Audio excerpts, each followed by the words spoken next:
बिस्मिल्लाहिर्रहमानिर्रहीम।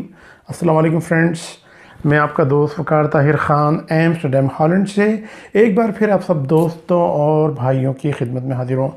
फ्रेंड्स, आज की वीडियो में हम डिस्कस करेंगे कनाडा का जो ट्रांजिट वीज़ा है उस हवाले से। काफ़ी मेरे सब्सक्राइबर्स और मेरे व्यूवर्स मुझसे पूछते हैं, वकार भाई क्या हम कनाडा में एयरपोर्ट ट्रांजिट वीज़े पे या ट्रांजिट फ़्लाइट चेंज करते वक्त वहाँ पे स्लिप हो सकते हैं या नहीं हो सकते, कोई सेटलमेंट का तरीकाकार है या नहीं, उस हवाले से हमें बताएं। तो फ्रेंड्स, आज इस शॉर्ट वीडियो में उस हवाले से मैं आपको इन्फॉर्म करता हूँ। देखिए फ्रेंड्स, अगर आपने कनाडा जाना है और आपको कनाडा में ट्रांजिट करना है तो उसके लिए लाजमी तौर पे कनाडा से आगे जो भी मुल्क है ऑनवर्ड कंट्री जिसका वीज़ा आपके पास हो उस पर फिर आप ट्रांजिट सफ़र कर सकते हैं। उसके लिए ये है कि जैसे फ़र्ज़ करें आप अमेरिका जा रहे हैं या कैरेबियन में बहुत सारे छोटे से जजीरे हैं, वहाँ पे भी कनाडा की एयरलाइन ऑपरेट होती है। इसके अलावा साउथ अमेरिका की बहुत सारे कंट्रीज़ हैं जिसमें मैक्सिको, ब्राज़ील, पेरू और कोलंबिया वगैरह जो है वहाँ पे भी एयर कनाडा जो है ऑपरेट होती है। अब अगर आप ये कहते हैं कि मेरे पास कोलंबिया का वीज़ा है फॉर एग्जांपल आपको समझाने के लिए, या मेरे पास ब्राज़ील का वीज़ा है और मैं ये चाह रहा हूँ कि मैं एयर कनाडा से सफ़र करूँ और मैं कनाडा जाऊँ पहले और कनाडा में टोरंटो से या ओटावा से फ़्लाइट चेंज करूँ, उसके बाद में ब्राज़ील, रियो डी जेनेरो या साओ पाउलो या कोलंबिया में बोगोटा वगैरह चले जाऊँ, फॉर एग्जांपल आपको समझाने के लिए बात कर रहा हूँ। तो इसके लिए तो फ्रेंड्स सबसे पहले आपको समझना पड़ेगा कि अगर आप इस रूट से कनाडा जा रहे हैं तो आपको अगर 10 घंटे का आपने अगर एयरपोर्ट पे स्टे करना है या 20 घंटे का स्टे करना है, अगर आपका स्टे 48 घंटे से कम है तो आपको लाजमी तौर पर ट्रांजिट वीज़ा चाहिए होगा कनाडा का। और कनाडा के ट्रांजिट वीज़े की रिक्वायरमेंट तमाम तर वही रिक्वायरमेंट्स हैं जो विजिट वीज़े की रिक्वायरमेंट होती हैं, यानी कि जो टूरिस्ट वीज़े की होती हैं। सिर्फ उसमें फ़र्क ये होता है, आपका जो विजिट वीज़ा होता है उसमें आप ये शो करते हैं कि आपकी जो फाइनल डेस्टिनेशन आप कनाडा ही जा रहे हैं और वहाँ पे आप लॉन्ग टाइम, महीने, 2 महीने, 15 दिन के लिए स्टे करेंगे। और ट्रांजिट वीज़े में सिर्फ ये होता है या बता दें कि मैंने 48 घंटे के अंदर कनाडा में रहना है, या फ़र्ज़ करें मैं थोड़ी देर के लिए टोरंटो रहूँगा, 1 दिन रहूँगा या 2 दिन रहूँगा, उसके बाद में कनाडा से आउट होके जिस कंट्री में मैंने ऑनवर्ड कंट्री में जाना है वहाँ पे जाऊँगा। फर्स्ट करें आप ये कह रहे हैं कि मैंने आगे अमेरिका जाना है तो मैं वहाँ पे निकल जाऊँगा, और उसके आगे अगर मैंने मैक्सिको जाना है या ब्राज़ील जाना है वहाँ पे मैं निकल जाऊँगा, यानी कंट्री आउट कर दूँगा।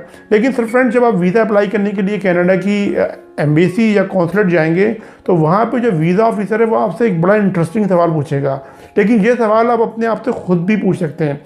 अब अगर आपने कनाडा से जो रूट बनता है अमेरिका जाने के लिए, और जो साउथ अमेरिकन कंट्रीज़ हैं जो बहुत सारे कैरिबियंस के आइलैंड भी हैं, अगर आपने यहाँ पे जाना है तो आपको इस उल्टे रूट से जाने की क्या ज़रूरत पड़ेगी। आपसे वीज़ा ऑफिसर बोलेगा कि भाई आपने अगर फ़र्ज़ करें आपने मैक्सिको जाना है या ब्राज़ील जाना है तो उसके लिए कतर एयरवेज़ भी मौजूद है और उसके लिए एमिरेट्स एयरलाइन भी मौजूद है। तो आप दुबई जाएँ और वहाँ से फ़्लाइट लें एमिरेट्स एयरलाइन और आप रियो डी जेनेरो या साओ पाउलो चले जाएँ, या आप कतर जाएँ और कतर से जो है आप दोहा से फ़्लाइट पकड़ें और आप ब्राज़ील चले जाएँ, कोलंबिया चले जाएँ, पेरू चले जाएँ, बोलीविया चले जाएँ। आपको इतना लंबा घूम फिर के जाने की और ख़र्चा करने की क्या ज़रूरत पड़ी है। एक तो चीज़ ये हो गई। दूसरी चीज़ ये कि एक पॉसिबिलिटी हो सकती है कि आप इस तरीके से कनाडा जाएं और आप कह रहे हैं भाई मुझे तो कनाडा एयरलाइन जो है यानी एयर कनाडा जो है उससे सफ़र करना मुझे अच्छा लगता है, उनकी सर्विस बहुत अच्छी है।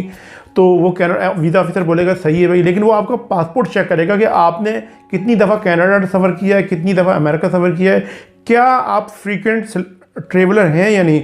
फ्रीक्वेंट ट्रेवलर का मतलब ये होता है कि आप क्या हर महीने या साल में आप कितनी दफ़ा जो है कंट्री से आउट होते हैं और किन किन यूरोपियन ममालिक और किन अमेरिका के ममालिक या साउथ अमेरिका के ममालिक आप सफ़र कर चुके हैं। लेकिन वो देखेगा आपके पासपोर्ट पे कोई वीज़ा ही नहीं है, आपने सिर्फ लगवाया हुआ वीज़ा ब्राज़ील का या मैक्सिको का या कोलंबिया का, और आप जा रहे हैं कनाडा से होते हुए और आप ये कह रहे हैं कि मुझे 48 घंटे का जो है वो वहाँ पर ट्रांजिट वीज़ा चाहिए। तो इस तरीके से वीज़ा ऑफिसर आपको वीज़ा कभी भी नहीं देगा।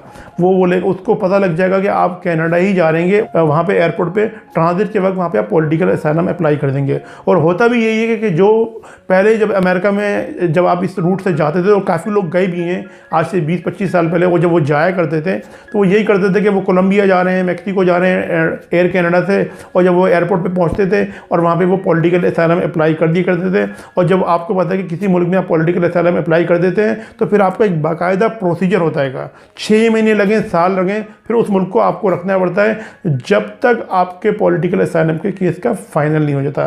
तो इस वजह से कनाडा जो है वो ट्रांजिट वीज़ा नहीं देता। और बहुत से लोग कहते हैं कि हम शिप से कनाडा जो है वो ट्रांजिट करते हुए जाएंगे, हम जो है वो कार से जाएंगे। भाई यूरोप और अमेरिका के दरमियान जो एक समुंदर पड़ता है, आप किस तरीके से इतनी लंबी किश्ती में, आपके पास कोई प्राइवेट अगर जहाज़ है, किश्ती है, तो फिर तो एक अलग बात समझ में आती है कि भाई आप जो है अपनी किश्ती को तैराते हुए लेके जा रहे हैं कनाडा और वहाँ से फिर जो नहीं आप ट्रांजिट लगाएंगे। इस तरह के सवाल जो नहीं काफ़ी लोग पूछतेंगे। ऐसा नहीं है भाई, दुनिया का नक्शा उठाएं और चेक करें जियोग्राफी वर्ल्ड की क्या है कि कनाडा कहाँ पे है, अमेरिका कहाँ है और किस तरीके से आपने सफ़र करना है। और एक चीज़ मैं आपको ये भी बता दूं कि ये जो लोग समझते हैं कि भाई हम कनाडा जो नहीं, काफ़ी लोगों के ध्यान में ये सवाल है और काफ़ी लोग ये कहते हैं कि हमारे एजेंट ने क्या है वो 25 लाख रुपए ले रहा है, दूसरा एजेंट 30 लाख रुपए ले रहा है, वो कह रहा है कि वो कनाडा में ट्रांजिट पैसेंजर के तौर पे आपको बाहर निकाल देगा। तो भाई ऐसी चीज़ पॉसिबल ही नहीं है। कनाडा का जो एयरपोर्ट ट्रांजिट वीज़ा वो एग्जिस्ट ही नहीं करता। तो फ्रेंड्स, या तो आपको कनाडा का विजिट वीज़ा लेना पड़ेगा या ट्रांजिट वीज़ा, इसके अलावा कोई दूसरा ऑप्शन नहीं है कनाडा से सफ़र करने के लिए। तो ये कुछ इंपॉर्टेंट इन्फॉर्मेशन थी, मैंने सोचा कि आप भाइयों के साथ शेयर करूँ। फ्रेंड्स, वीडियो अगर आपको पसंद आई तो इसको लाइक करें, हमारे चैनल को सब्सक्राइब करें। मैं मिलता हूँ आपसे अपनी नेक्स्ट वीडियो में। अस्सलाम वालेकुम, अल्लाह हाफ़िज़।